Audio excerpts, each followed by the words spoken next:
aqui na estreia desse programa chamado Papo de Crente, onde nós vamos conversar sobre assuntos da teologia, assuntos modernos, assuntos da internet, aonde nós vamos trazer de uma maneira descomplicada, descontraída e simples para você.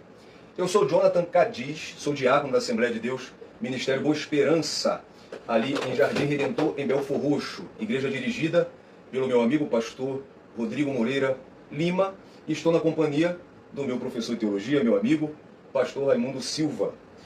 Queridos amigos, a paz de Cristo para todos. Este é o nosso primeiro bate-papo de crente. É com imensa alegria que nós iniciamos esse projeto que Deus colocou em nosso coração. E o nosso objetivo é falar, acerca do Reino de Deus de uma maneira simples, direta, franca, até um pouco divertida, mas de uma maneira séria, para que você possa compreender que a teologia não é algo complicado, mas algo simples e fácil, e que Deus deseja que você aprenda. E nós vamos estar iniciando o nosso programa, nosso primeiro programa. E qual vai ser o assunto de hoje?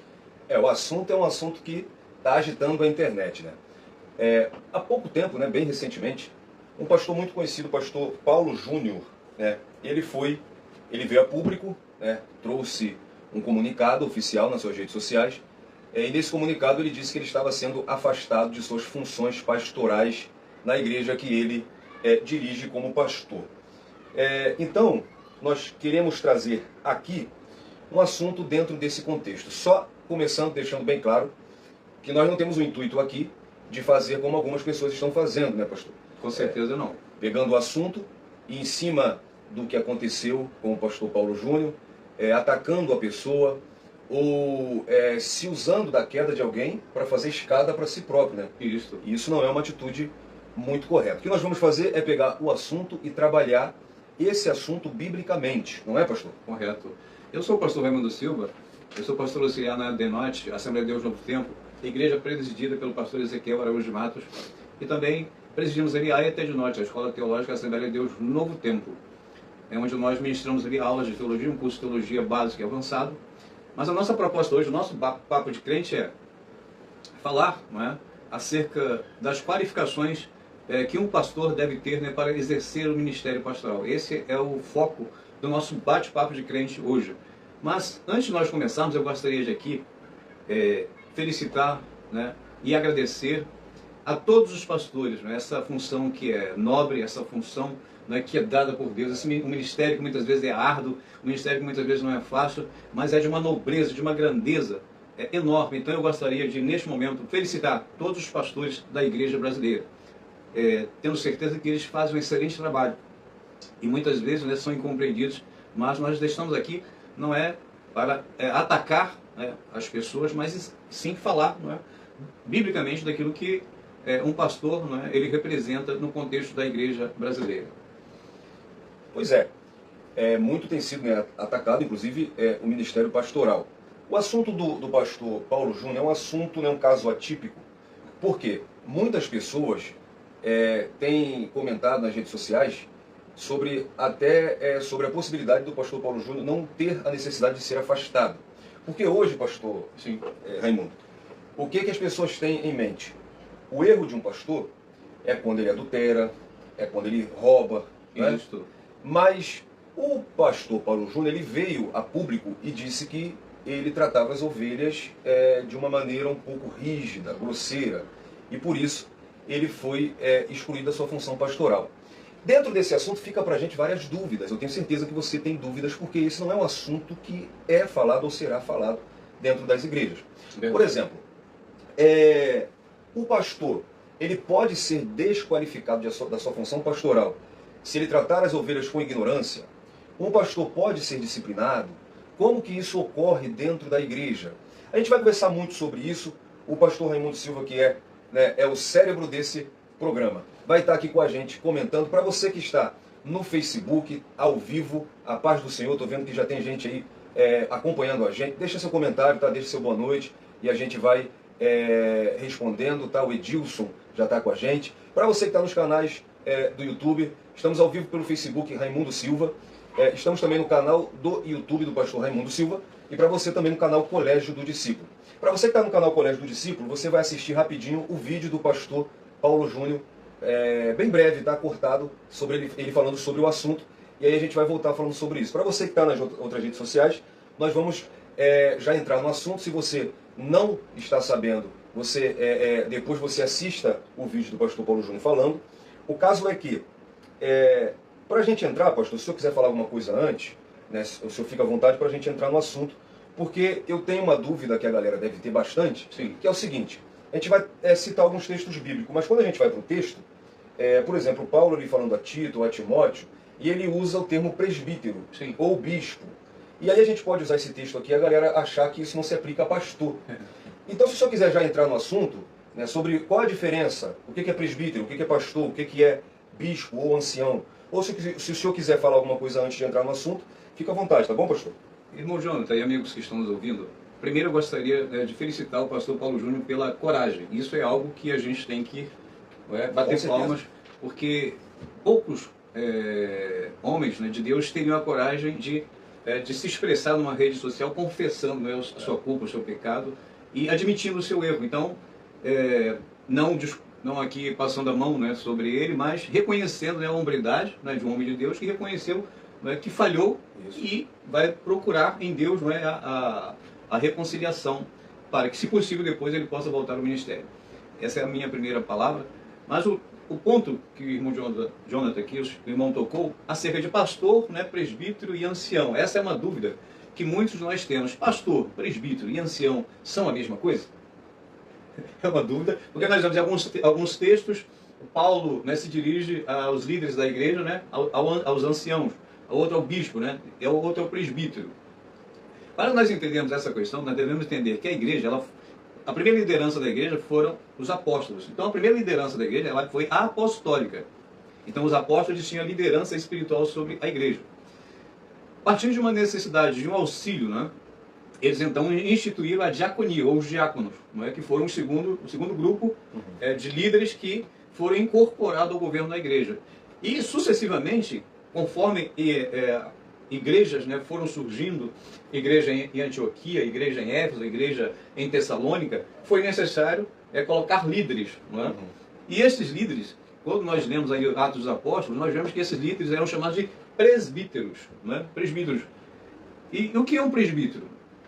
Segundo o conceito paulino, segundo, não é, o conceito das escrituras sagradas. É alguém que tem uma maturidade espiritual, né, que tem um conhecimento das escrituras, e é alguém que tem uma chamada, uma vocação da parte de Deus para quê? Para liderar, ou seja, pastorear. Quando nós vemos a palavra presbítero, não é, ela tem uma conotação, não é, mais grega. Já a palavra ancião já tem uma conotação mais judaica. Então, nós vemos aí que são apenas, embora as palavras sejam diferentes, mas são aspectos de uma mesma pessoa. Pastor, presbítero e ancião são a mesma pessoa. Fato é que os textos, né, muitas vezes, eles intercalam. Intercalam. Aos bispos, né, que pastoreiem, né, aos presbíteros, né, que pastoreiem. Então, função. Um ancião supervisiona. E um presbítero, né, ele guia, ele conduz, ou seja, ele pastoreia. Então, o ancião, nesse caso, ele seria um presbítero com mais experiência para supervisionar.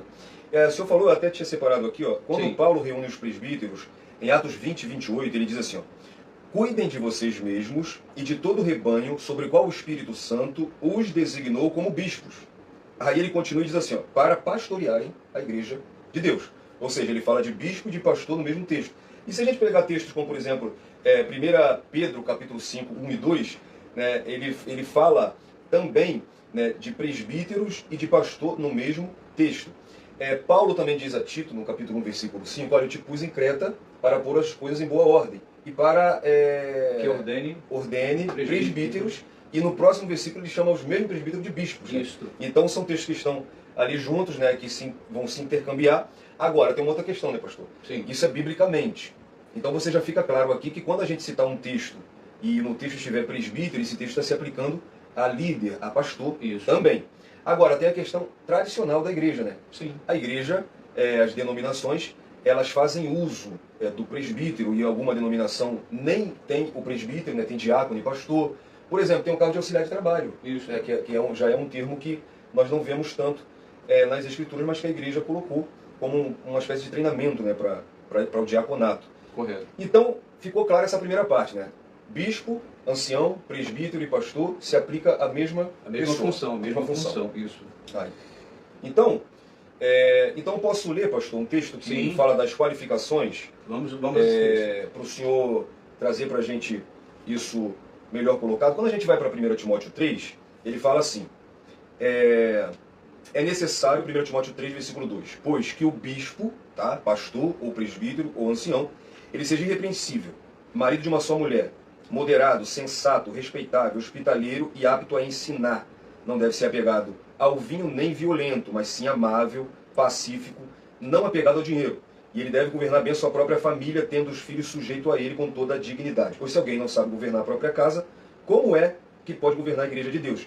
E aí Paulo continua dizendo que não pode ser recém-convertido. É um outro tema importante. Isso. E nós vemos 2 presbíteros que eram novo de idade, né? Tito e Timóteo. Porém, eram novo de idade, mas não eram neófitos na fé. E quando ele fala a Tito, ele fala assim, Tito capítulo 1, versículo 6, é preciso que o bispo, né, presbítero, seja irrepreensível, marido de uma só mulher e tenha filhos crentes, que não seja acusado de libertinagem ou de insubmissão. Por ser encarregado da obra de Deus, é necessário que o bispo seja irrepreensível, não orgulhoso, não briguento, não apegado ao vinho, não violento nem ávido por lucro desonesto. Ao contrário, é preciso que seja hospitaleiro, amigo do bem, sensato, justo, consagrado e que tenha domínio próprio e que apegue-se firmemente à mensagem fiel pela qual dará a retribuição pelo que fez. Então, Paulo dá uma lista muito extensa. E, pastor, então, uma pessoa que quer ser pastor, ela precisa se enquadrar nisso tudo? Quais são as qualidades que alguém precisa ter para ser um pastor? Ou eu posso consagrar alguém a pastor pelo tempo de casa, pelo dízimo que ele dá, ou por ele ter uma chamada em alguma área específica, por exemplo, ele tem um dom de profecia, ele pode ser um pastor, ele é muito tempo que ele é um diácono, ele pode ser um presbítero. Como que a gente entende isso, pastor? Eu começo vamos começar com as palavras de Paulo. Aquele que almeja, deseja, aquele que quer ser um bispo, um pastor, um presbítero, excelente obra deseja. Então Paulo ele diz ali, ó, se você deseja ser um pastor, olha, você está desejando uma excelente coisa. Então, a primeira questão para a chamada pastoral é o desejo. A pessoa tem que desejar. Você não pode consagrar alguém que não deseja ao pastorado. Aí Paulo vai dizer, olha, se você tudo bem, você deseja uma excelente obra, mas agora eu vou explicar para você as qualidades, os atributos que um pastor, um ancião, um presbítero, ele deve ter. Essa lista que Paulo nos dá aqui, ela é descritiva. Ou seja, ela descreve como um pastor deve ser. Isto não quer dizer que o candidato ao pastorado ele vai ter todas essas características, porque é descritivo. Não é? Então, o que Paulo está dizendo é o seguinte, se você deseja, você vai ter que desenvolver essas qualidades, esses atributos. Por quê? Para ser um pastor, ele tem que ser repreensível. Repreensível em que sentido? De que ele não tenha nada que possa, né, pelo qual ele venha a ser repreendido, tanto dentro do contexto da igreja, como do contexto da sociedade no qual ele está inserido.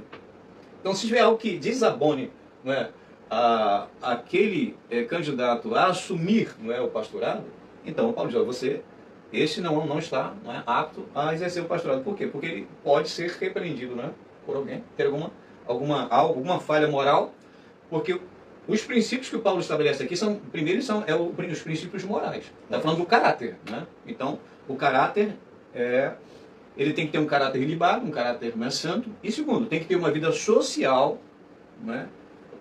Onde ele conviva bem, né? com a sociedade, com os seus vizinhos, com a sua família. Né? Tem todas essas características. E tem a terceira parte, que é o quê? A capacidade. Capacidade para ensinar. Capacidade, né? para resolver, né? questões, né? doutrinárias. Então a gente vê que é um conjunto que Paulo está falando aqui, irrepreensível. Marido de uma só mulher, não precisa a gente se ater muito nessa questão, porque nós sabemos que um pastor, um presbítero, tem que ser monogâmico. Né? Não tem como a gente fugir. Tem que fugir disso. Eu estava com essa pergunta para o senhor. Isso está até anotado aqui. Acho que a galera tem às vezes essa dúvida. Eu já imagino isso que você vai falar. Poligamia ou isso é divórcio? O candidato a pastor ele não pode ter um segundo casamento? Ou isso aqui Paulo fala, claro, analisando o contexto da época, de poligamia. Ele tem que ter uma esposa e não pode ter mais de uma. Aí há várias interpretações. Não tem como a gente ter uma posição fechada, definida, entendeu? Porque aí pode Pode ser a questão da poligamia, pode ser a questão de um segundo casamento. Ou os dois. Ou os dois, ou não dá para fechar. Ou seja, se a gente fizer uma peneira bem feita, olha, gente, tem muita gente que não passa. Isso aí. Tá? A Marilene também está assistindo a gente, Marilene Silva, a paz do Senhor, tá? Que é minha esposa. Esposa, oh, que honra, minha esposa do pastor Raimundo, olha, então agora que a gente não pode errar mesmo. É, verdade. Então, olha só, outra coisa que eu ia perguntar para o senhor, hospitaleiro e apto a ensinar. A pessoa pode ser consagrada a presbítero ou a pastor se ela não sabe ensinar? A questão pode, veja bem, eu não diria se... A questão não é pode ou não pode, é que não deve. Não deve. Então pode ser exceções e não regra. Porque, como é que eu vejo a questão? Como é que eu vejo a questão aqui, né, segundo as Escrituras? Paulo está aqui, né, falando, escrevendo a Tito, a Timóteo, né, quais são as qualidades, os atributos, as virtudes, né, que um pastor, um presbítero deve ter. Então diz aqui, tem que ser hospitaleiro, ou seja, né, ele tem que acolher bem, né, as pessoas na sua casa, visitar, né, os seus membros, mas ele tem que ser apto a ensinar. E para você ser apto a ensinar, primeiro você tem que conhecer, né, você tem que conhecer as doutrinas, né, os fundamentos da nossa fé, e você tem que ter a capacidade de transmitir. Porque não é só conhecer. Porque muitas vezes a pessoa tem um conhecimento extenso, um conhecimento vasto, mas na hora de transmitir ele não sabe transmitir. E o pastor, ele tem que ter essas duas qualidades. Ele tem que conhecer, ele tem que ter uma profundidade de conhecimento bíblico, teológico, uma experiência, né? E para quê? Para que ele tenha a capacidade de ensinar. Porque às vezes nós não ensinamos, o pastor ele não ensina só com palavras, ele ensina com ações, com atitudes. Não é? Então ele tem que ter o conhecimento necessário e tem que ter a capacidade de transmitir esse ensinamento através de palavras, mas através da sua própria vida. A sua vida ela tem que ser um exemplo. As pessoas têm que se inspirarem. O mesmo tem que chegar naquele e falar, poxa, o meu pastor ele é uma bênção. O meu pastor ele é um homem de Deus. Entendeu? Ele está dessa forma também ensinando. Mas como é que o pastor vai se preparar, né, para ensinar? É claro que ele vai ter o seu estudo particular, mas ele tem que buscar, né, o conhecimento teológico, ele tem que buscar a capacitação, né, que até um pouco tempo no Brasil as pessoas não tinham essa mentalidade de buscar o conhecimento, né, irmão Jonathan? Mas graças a Deus hoje em dia esse quadro está mudando. Os pastores hoje em dia eles estão se capacitando, eles estão aprendendo. E uma grande parte dos pastores, né, tem uma capacidade imensa, né, de transmitir os conhecimentos das doutrinas bíblicas para os seus membros. Uma coisa que eu acho, assim, pouco tempo que eu tenho de caminhada, mas eu peguei uma coisa para a minha vida, e sempre que eu tenho que falar como jovem, aconselhar, né, a gente vê muito jovem hoje que quer pregar a palavra, né, que deseja isso. E muitas das pessoas que pregam, pastor, eles têm dificuldade na aplicação. Sim. Às vezes ele entende, essa é a questão de saber passar, né? Uhum. Ele entende muito bem o texto, mas ele não sabe como aplicar aquilo na vida da pessoa. E eu sempre digo, olha, você quer aprender a aplicar uma mensagem na vida da pessoa? Escuta o seu pastor pregando. Porque o pastor, ele sabe o problema de todo mundo na igreja. Eu penso assim, deve ser muito complicado um pastor pregar domingo na igreja dele. Verdade. Porque se ele falar sobre o pecado disso, ele sabe do pecado do Joãozinho. Se ele falar, então ele tem, o pastor geralmente, né, ele tem essa habilidade de aplicar aquilo, vendo a necessidade que as pessoas, né, as ovelhas dele têm, né? Então o pastor geralmente tem essa habilidade. Mas se ele não sabe, desculpa, meu pastor, não, pode continuar. Se ele não sabe transmitir, qual é a função do pastor? Apacentar. E como que você vai apacentar? Apacentar, eu acredito que fala de dar alimento para a ovelha, né? Isso. Você ensinar a palavra, né? Então realmente fica difícil. Pode falar, pastor. Então, mas o pastor não pode se furtar a ensinar, a exortar, mas também a orientar, porque algo, né, está acontecendo dentro da igreja, mas ele deve falar dentro do contexto da palavra. Se ele usar a palavra, né, como princípio, né, para que ele possa orientar, né, para que ele possa até mesmo exortar, né? Uhum. Eu tenho certeza que ele vai ser bem sucedido, porque ele não vai estar falando na pessoa dele, vai estar falando, né, através da palavra de Deus.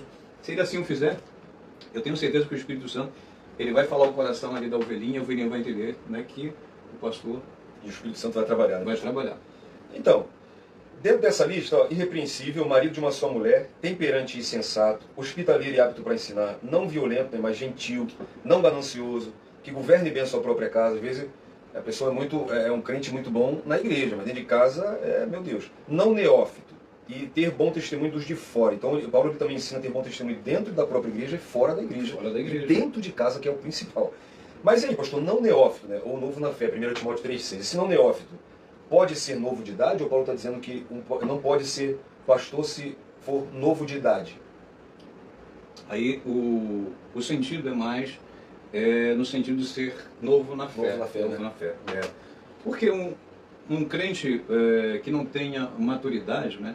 Nós vemos que uma das palavras que designa o pastorado é ancião. E isso significa maturidade, experiência, capacidade, né, de conversar, de dialogar, né, de se expressar de uma maneira que conduza a pessoa à reflexão, né, ao arrependimento. Então, um crente novo na fé, dificilmente ele vai ter essa experiência, dificilmente ele vai ter essa maturidade, dificilmente ele vai ter vivência, né,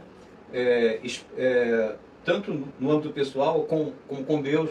Ele não vai ter a capacidade, as qualidades, os atributos necessários, né, para conduzir outras ovelhas. Ele ainda precisa ser conduzido, ele ainda precisa ser conduzido. Então, e por isso que Paulo vai dar, né, esse conselho, aliás, vai dar essa norma aqui, né, para que os crentes novos eles não sejam colocados numa posição que é nobre, né, mas é de muita importância. E talvez ele não tenha estrutura emocional, espiritual, né, E experiência, né? e experiencial para, né, exercer o seu ministério. Amém. Então, né, pastorado, o presbitério, que seja, é importante a igreja atual despertar para isso. Não é tempo de casa que vai te fazer pastor ou presbítero, ou até mesmo diácono. Existe a vocação e existem os requisitos bíblicos que você precisa buscar. Eu acho que quando Paulo fala naquele que deseja, ele já está falando de chamado, né? Porque aquele que deseja, quando o chamado já arde nele. Já arde nele. Mas, pois bem, falamos então da parte boa. Agora a gente vai entrar na questão do pastor Paulo Júnior, falando das características negativas. Ou seja, Paulo ele não dá só a lista do que deve ter, mas ele fala do que não deve ter. Uma pessoa que tem essas características negativas, ela é desqualificada a ser um pastor. Então, pastor, fala um pouco para a gente sobre o que um pastor não pode, não deve ter para exercer a sua função pastoral. Características negativas que desqualificam uma pessoa para ser um pastor. Então, primeiro aqui, nós vemos Paulo escrevendo a Timóteo, é ser briguento ou violento, né? Não é bom, né, termos um pastor, um líder espiritual, né, que seja dado na violência, a explosão, né? Se a pessoa que seja espancador, não. Esse é um aspecto negativo do caráter, né, do candidato, do homem de Deus, que vai incapacitar. Em algum momento ele pode até exercer, mas em algum momento esse fato da natureza dele, do caráter dele, vai atrapalhar o ministério dele, vai destruir o ministério dele, porque é inevitável. Então, aquele que almeja ser um pastor, Deus vai trabalhar o caráter dele. Deus vai trabalhar a natureza dele. Nós vemos Moisés foi um grande líder, mas no começo da sua chamada, o que ele fez? Ele matou um homem.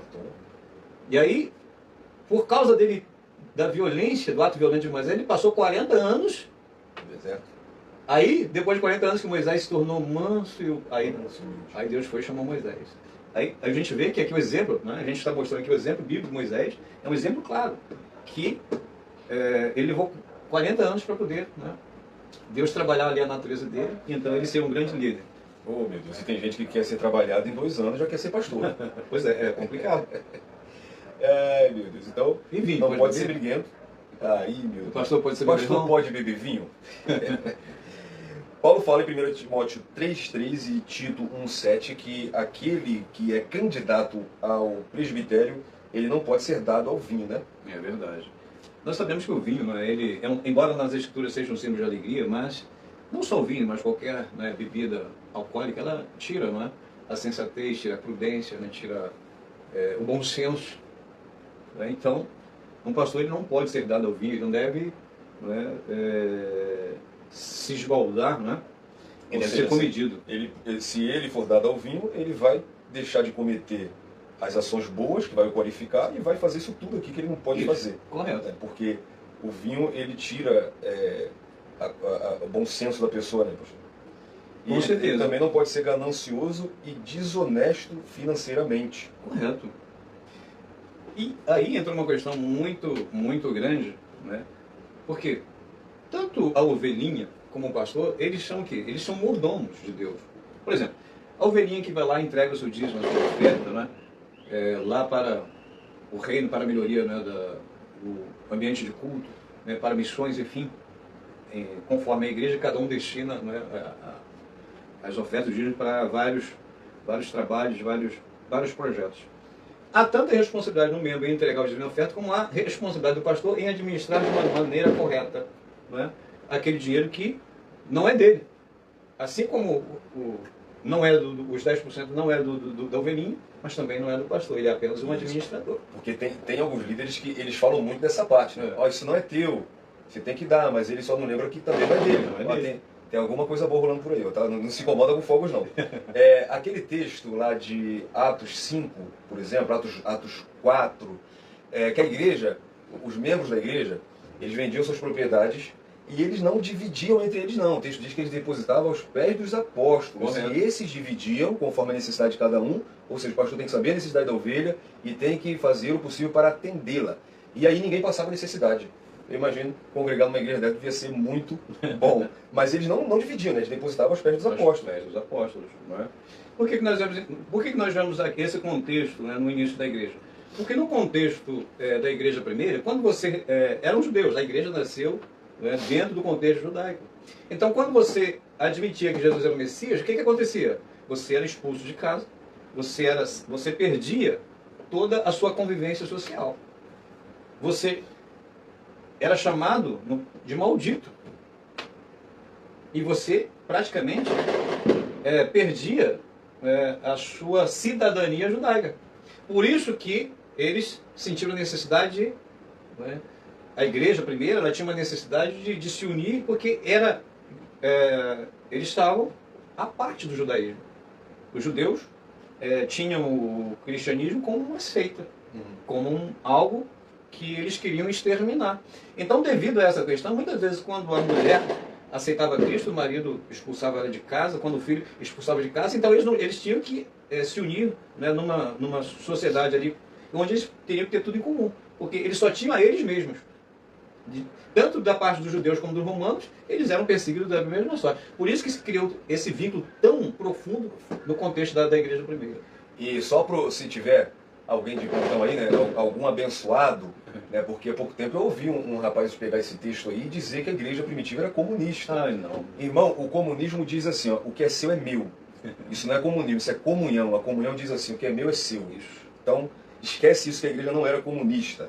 Então, aonde que o pastor Paulo Júnior se encaixou aqui? Qual foi o erro dele, pastor? O que é que o pastor Paulo Júnior fez que o conselho ético da igreja dele entendeu? Eu vou entrar nessa questão também, Sim. Vou explicar para quem está ouvindo, porque, ó, batem muito, né? Aqui não, que a gente elogiou ele. Sim. Porque ele não precisava nem de usar as redes sociais dele para se manifestar, não.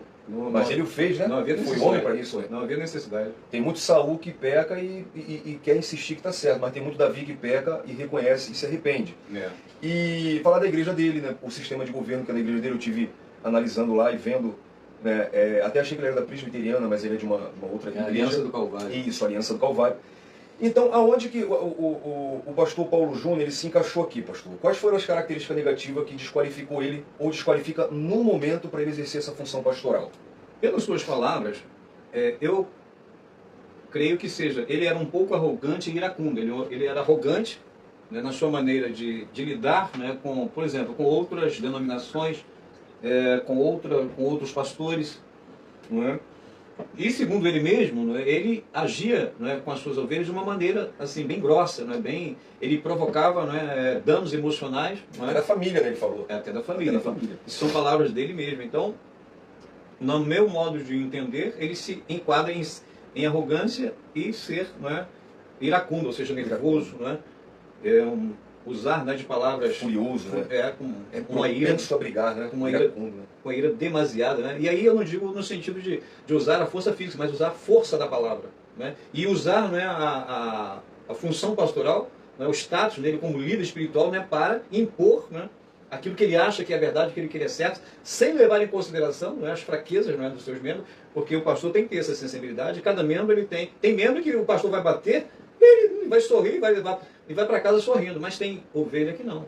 O pastor vai às vezes, usar de uma palavra que às vezes ele nem está com intenção de machucar a ovelha, mas às vezes aquela palavra a ovelhinha sai toda machucada. Por quê? Porque existem ovelhas e ovelhas. E o pastor, né, ele tem que conhecer as suas ovelhas. Senão, ele vai provocar um dano, não é, demasiado emocional, né, e espiritual na vida dessa pessoa. Mas eu creio que, segundo as próprias palavras do pastor Paulo Júnior, ele agia assim com um grupo, né, bem extenso de pessoas. Né? Inclusive os próprios membros do conselho, né? Ou seja, presbíteros, pastores, diáconos, ele também era ignorante, né? Isso. Então, gente, pelo amor de Deus. O pastor Raimundo, ele citou no começo aqui, aquele pastor que a ovelha se espelha nele e fala, poxa, meu pastor é uma benção. Como é bom ter um pastor assim. Agora, tem pastor que ele passa, a ovelhinha dele fica com medo. Se ele chamar para conversar, meu Deus do céu. Tem pastor que a mensagem... Gente, eu já ouvi pastor que ele traz aquela... Não é questão de trazer mensagem dura. Né? Jesus, ele também teve uma mensagem dura quando precisou. João Batista se fala, né? Isso. A questão é, eu já ouvi pastor pregando na própria igreja e ele tinha muito uma frase assim, não está satisfeito, a porta está aberta. Meu irmão, pelo amor de Deus. Então, o pastor Paulo Júnior, tá? Ele agia com ignorância, segundo a própria descrição dele. Aqui a gente também não está, né, pastor? Abrindo aqui especulações, falaram muita bobeira por aí, estão tentando cavar alguma coisa onde não tem, ou se tem a gente não sabe. Até a esposa, né, do pastor Paulo Júnior colocaram no meio e tal. Gente, nada a ver isso. Nada a ver, né, pastor? Nada a ver, nada a ver. Aí eu faço uma pergunta também, né? As qualificações, a gente está falando de pastor, mas a cobrança é sempre em cima do pastor. Mas se você tem essa atitude, você também não está qualificado no corpo de Cristo. E aí é mais perigoso ainda. Essa é uma Isso questão. é atitude de crente. Porque... E o papo aqui é de crente. Então se você é crente, deixa essas atitudes para lá. Porque quando nós vemos aqui esses atributos e qualidades que Paulo, né, ele deseja, né, que os pastores e presbíteros tenham, mas essas qualidades também devem ser cultivadas por todos os membros. Isso... Por que Paulo coloca isso aqui? Porque o pastor, ele é aquele que vai conduzir, ele tem que ser o exemplo. Então, é aplicado a eles em primeira mão. Mas isso não quer dizer que todos os membros da igreja tenham também que cumprir esses requisitos e ter também esses atributos e essas qualidades na sua vida. O fruto do Espírito mesmo vai gerar temperança. Isso. E o próprio Paulo fala, sede meus imitadores. Paulo, ele tinha nessa... Olha a moral que Paulo tinha. Imitem a mim, porque eu imito a Cristo. Seja meu imitador. Então o pastor, ele é o espelho, né? Se ele tiver essas qualidades, o membro dele, se não for um desviado da vida, ele vai ter essas qualidades, né? Vai ter as qualidades. Porque quando nós olhamos para a igreja primitiva, eu gosto de chamar de a igreja primeira, a igreja nasceu. Olha só as características que ela tinha. Uma vida de oração, uma vida de comunhão. Qual outra característica tem que agora eu esqueci? Da onde? Em Atos dos Apóstolos. Eles cheio do Espírito Santo? Para ser diácono? Não, a igreja primeira. Eles tinham uma vida de oração. oração. Na doutrina dos apóstolos, na comunhão, no partir do pão, na oração. Isso. Por que a igreja nasceu, né, como uma igreja de oração? Porque os apóstolos, eles estavam continuamente vendo Jesus orar. Eles oravam com Jesus. Aí, quando eles assumiram o apostolado, qual foi a primeira característica que eles expressaram? A oração. Que aprenderam com o seu mestre. Ele foi ensina-nos a orar. Aprenderam com o seu pastor. A comunhão. Jesus comia com eles. E quando um pastor faz coisa errada, ensina coisa errada, coitado daquelas ovelhas, porque hoje não, o pastor ele tem uma influência muito grande, né, pastor? E o pastor, às vezes, ele ensinando errado, a ovelhinha dele, que ou não lê a Bíblia, ou se lê não entende, ela vai levar aquilo como uma verdade. E aí é complicado. Ronaldo Damasceno, a paz do Senhor, meu amigo. Pastor Ronaldo, um abração aí, meu querido. Pastor Ronaldo, né? Pastor Ronaldo Damasceno. Ronaldo Damasceno, um abraço, abraço, lá meu uma irmão. quarta-feira na congregação dele, uma benção. Pastor Ronaldo Damasceno, sua esposa, agora, se não me engano, é Cremilda. Esposa Cremilda, um abraço então também para Cremilda, para toda a família aí. Obrigado, que honra ter o senhor conosco, tá? A Karen... Karen, tá? O sobrenome eu não consegui ler. Deu boa noite pra gente. Locatella. Isso mesmo, isso minha mesmo, filha. Locatelli. Opa, que benção, hein? Beijo, Agora que você não filhão. pode errar mesmo.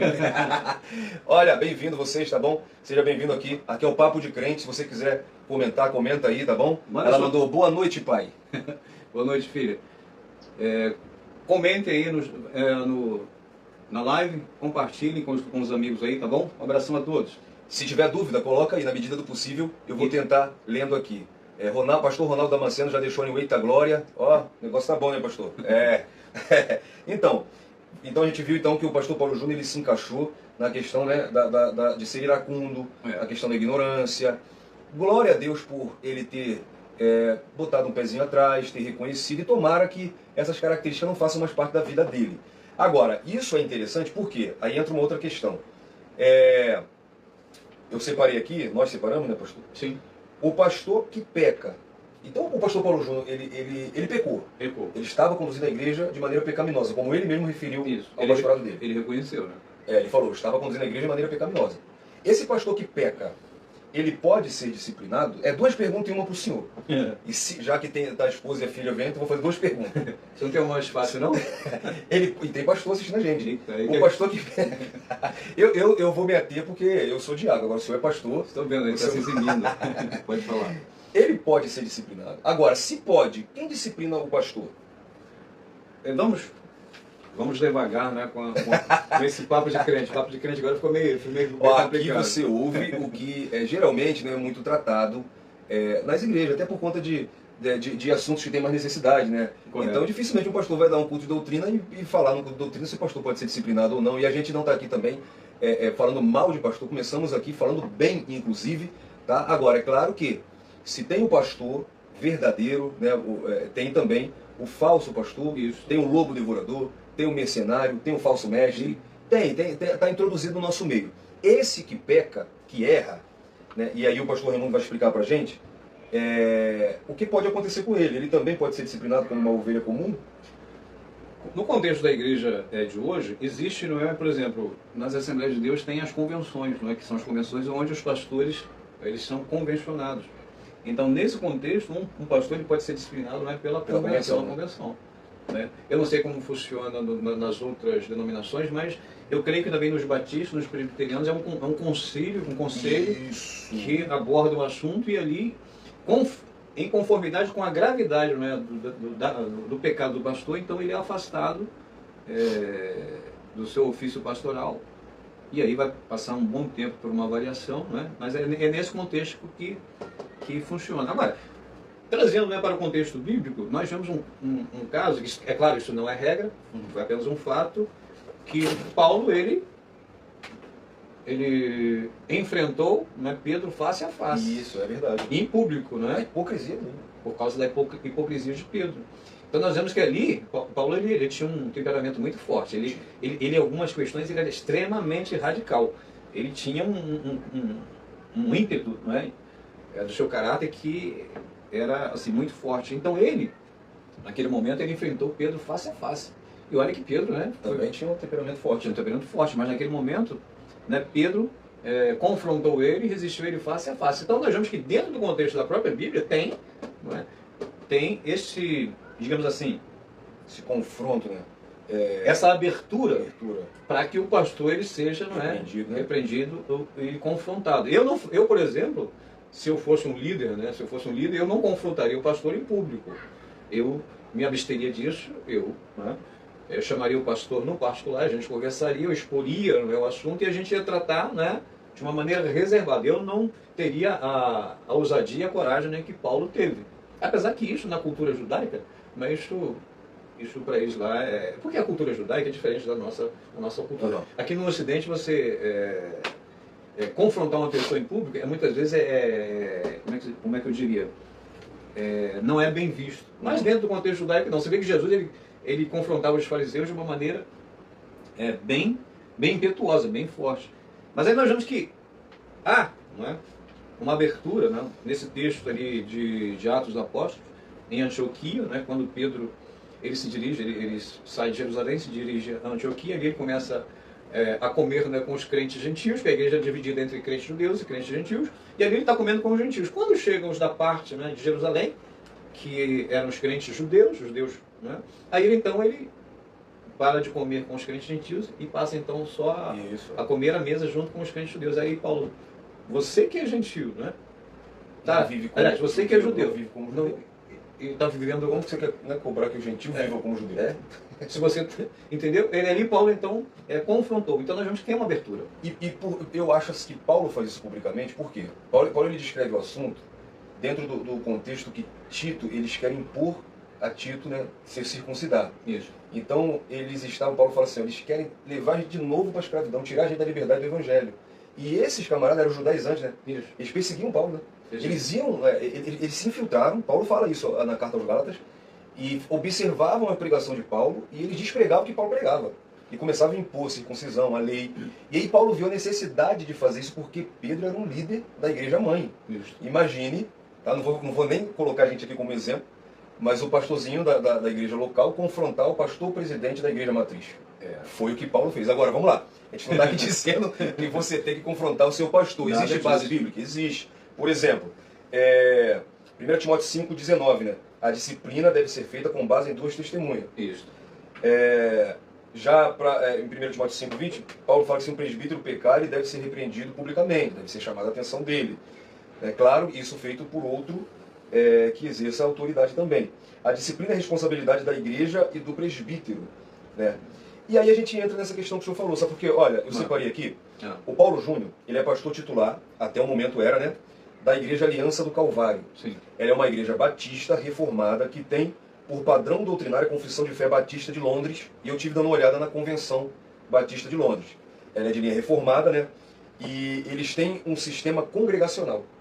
Ou seja, a forma de governo deles é congregacional.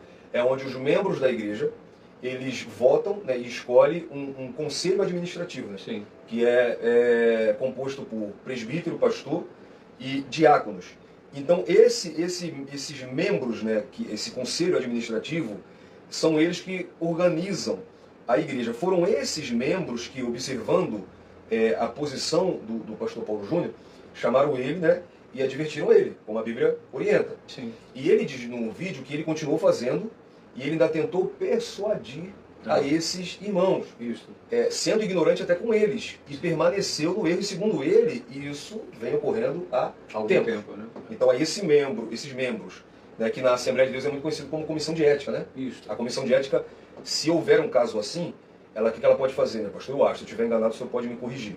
Ela vai levar o caso à convenção, e a convenção vai tomar as atitudes cabíveis ao pastor. Isso. Porque assim, só para vocês entenderem, eu já estou falando muito, eu vou passar o pastor de fica à volta. vontade. A convenção, o cargo de presbítero e diácono são cargos locais, né? Isso. Mas o pastor e o evangelista, eles são convencionados. Isso, então, quem tem o poder de disciplinar o pastor é a convenção. Aí a comissão de ética da igreja, vendo uma atitude assim do pastor, no nosso caso, que é a forma de governo episcopal, né, junto com o congregacional, aí vai levar o caso para a convenção, e a convenção vai analisar e, se for o caso, disciplinar esse pastor. Correto, pastor? Mas não falei nada fora... Não, é mais ou menos nessa linha. É nessa linha. Mas isso não é uma regra assim. Não é uma regra, até porque, né, a Assembleia de Deus ela varia muito também, então, né, de lugar para lugar, né?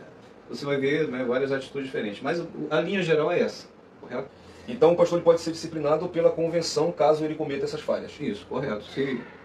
Se a denúncia for feita, né, se for um caso que... Com base, com testemunho, né? Aí vai se tomar e muitas vezes ele pode até ser excluído, né, da convenção a qual ele pertence. Então nós vemos que isso não é um fato só da Igreja Aliança do Calvário. Todas as igrejas têm, em maior grau, menor grau, com maior rigidez, com menor rigidez, têm mesmo os seus meios de disciplinar, né, o pastor.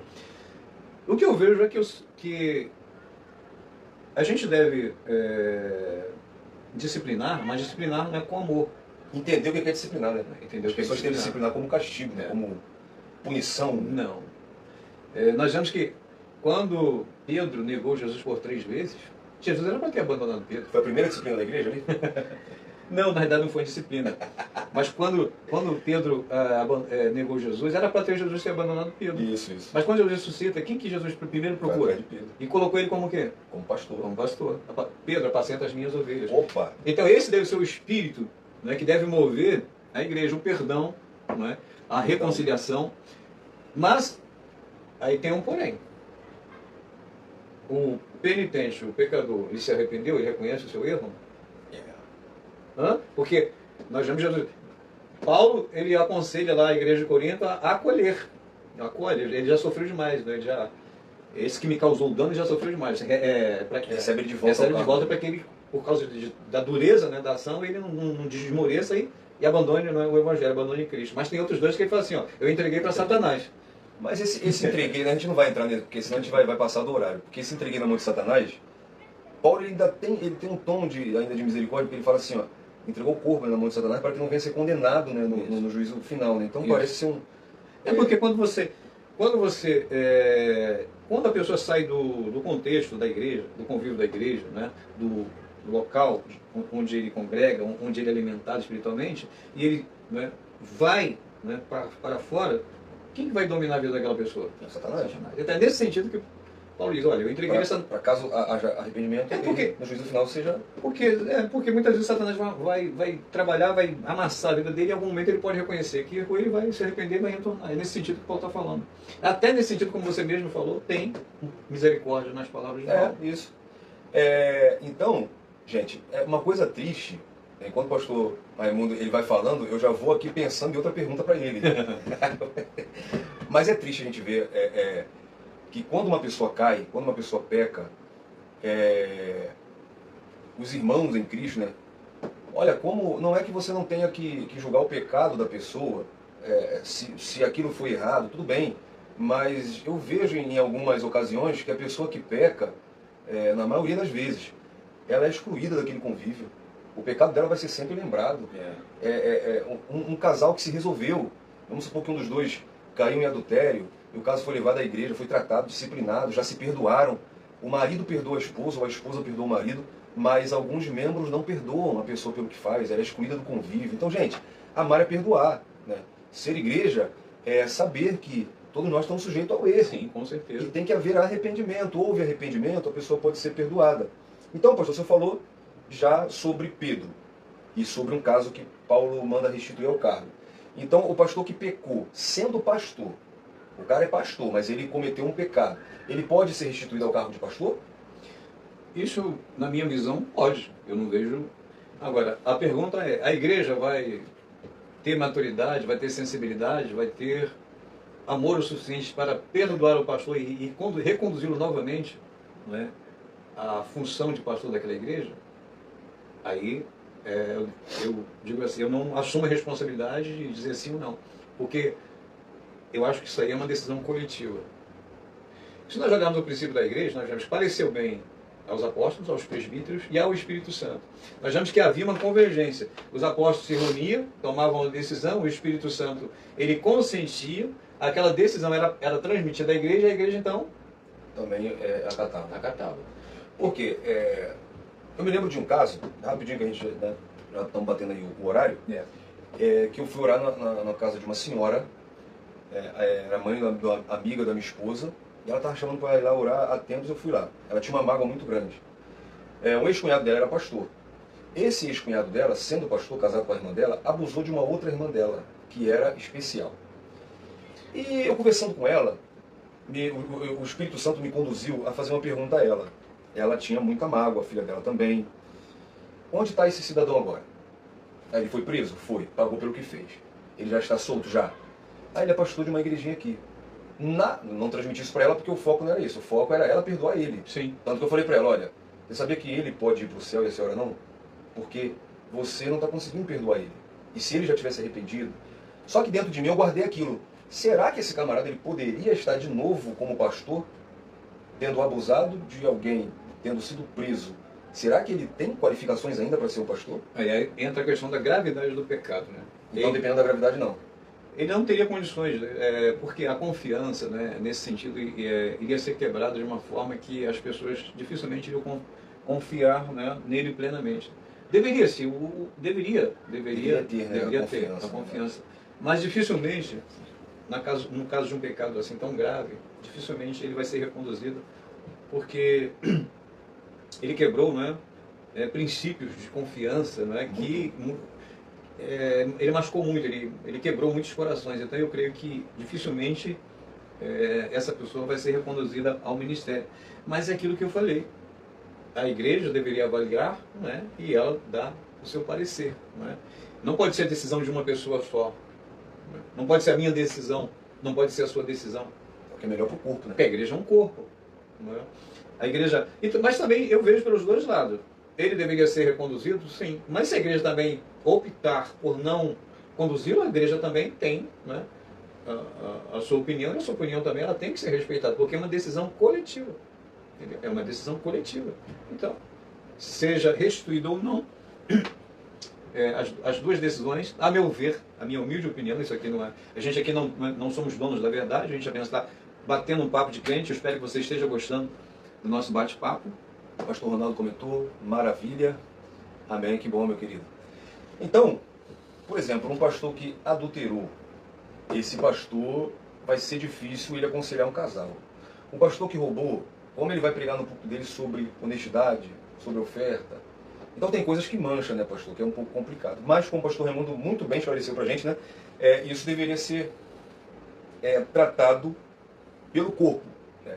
E isso, então, não vamos entrar nisso, a gente já vai terminar agora, mas isso é que às vezes, por exemplo, eu falei que o sistema da igreja do pastor Paulo Júnior é um sistema congregacional. Uhum. Então é onde, né, os membros tomam as decisões. Né? Já no sistema episcopal, por exemplo, quem vai decidir se ele vai ser ou não restituído é o pastor presidente. O pastor presidente. E aí o que a igreja achar, não tem jeito, vai ter que aceitar, né? É a forma de governo, né? E nós devemos respeitar, por exemplo, Jesus não estabeleceu uma forma única de governo. Aliás, Jesus nem entrou nesse mérito de como a igreja deveria ser governada. Foram os apóstolos que iniciaram tudo isso e ao longo de 2000 anos sofreu uma grande transformação. Então, se você é assembleiano, é claro que você tem que se adaptar, né, às regras da Assembleia, ao sistema de governo da Assembleia. Se você é batista, cada um, né, se adapta ao seu sistema de governo.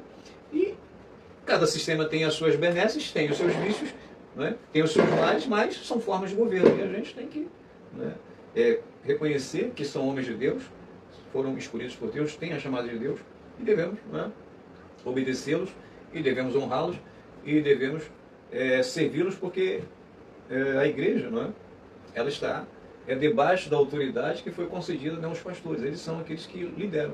Se eles porventura cometerem erros ou desvios, não é Deus quem vai julgá-los, é Deus quem vai tratar. Lembra Moisés? Moisés foi Deus, o próprio Deus que falou: Moisés, você não vai entrar na terra prometida. E outra coisa, foi o momento em que foi o povo que levou Moisés a pecar. Mas naquele momento o velho Moisés, o iracundo Moisés, ele retornou, porque em vez dele apenas falar com a rocha, ele fez o quê? Bateu. Novamente, por causa da ira, Moisés foi punido. Você quer ser pastor? O camarada ganha pelo Espírito Santo uma mansidão para guiar o povo tira dele a mansidão, entra na terra e ele não entra. E ser pastor é difícil. E lembrando, né, porque toda forma de governo ela é humana, então ela vai ter as suas falhas. Né? Não é verdade. Na Bíblia nós vemos sim, né, base bíblica para os três tipos de governo: episcopal, presbiterial e o congregacional, mas a igreja de Cristo, mas é governada por homens e os homens têm suas falhas. Eu sou assembleano e me adapto muito bem ao sistema assembleano, mas eu admiro muito o sistema batista, o sistema de governo deles eu admiro muito. Mas todos cumprem, né, o seu papel, que é conduzir a igreja. Então, o pastor Paulo Júnior, ele entrou então, né, pelo que eu entendi aqui no papo com o senhor, o pastor Paulo Júnior, ele entra, né, nessa qualificação, né, melhor dizendo, ele entra num grupo onde ele cometeu um pecado não tão grave, mas sim errou. Então ele está temporariamente inapto a ser pastor, mas ele pode, se arrependendo e não cometendo os mesmos erros, voltar a ser um pastor. Sim, inclusive ele mesmo, no seu vídeo, diz que ele vai se retirar, vai se recolher, vai passar um tempo de reflexão e depois talvez ele retorne, mas ele falou que ele não vai retornar mais para a antiga igreja. Ele vai, de repente, se ele voltar, ele vai procurar um outro ministério. É o que eu acho sensato. Eu acho sensato. Ele pediu perdão também. Pediu perdão. Inclusive até um rapaz que lançou um vídeo, né, falando, ele ligou, o próprio rapaz, né, postou outro vídeo que ele ligou para ele pedindo perdão. Enfim, eu creio que ele está no caminho correto. E, queridos amigos, o nosso bate-papo de crente hoje foi nesse sentido, né, de esclarecer algumas dúvidas. Eu quero que você entenda que pastor, em algum momento ele vai falhar, em algum momento ele vai errar, né? Seja um erro de uma expressão muito grande, ou seja, de um erro de expressão pequena, mas ele vai errar, ele vai falhar. Por quê? Porque ele é humano. Mas a palavra de Deus diz que o amor, né, cobre uma multidão de pecados. Então, se algum dia eu errar com você, meu querido, me perdoa. Porque o amor cobre uma multidão de pecados. O triste é ver as pessoas se aproveitando do momento do pastor Paulo Júnior. O pastor Paulo Júnior é um pregador do Evangelho, é sim um homem sério, um homem de Deus. E lembrando, é esposo, é pai, né?